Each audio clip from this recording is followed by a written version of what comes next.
বলছি কি আমাকে কিছু টাকা দাও না। সবসময় কি টাকা চাওয়া ছাড়া তোমার আর কোনো কাজ নেই?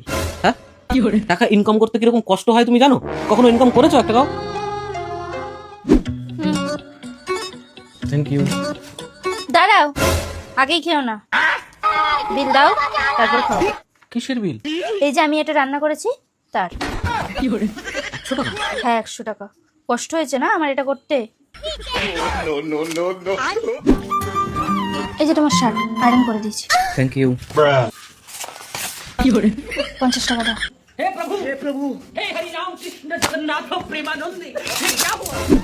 তুই আমার রানী আমি তোর রাজা রে।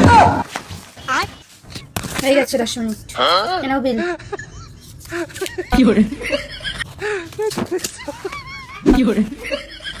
খেয়ে নাও, খাও। এই নাও বিল। কি বিল বিল করছো বলো তো? আচ্ছা বাদ দাও, তুমি কত টাকা চেয়েছিলে? হ্যাঁ রাখো। কেন হয়ে গেল? খুব তো বলেছিলে আমরা নাকি ইনকাম করতে পারি না, আমরা যা কাজ করি না তার মাইনে দেওয়ার ক্ষমতা তোমাদের নেই।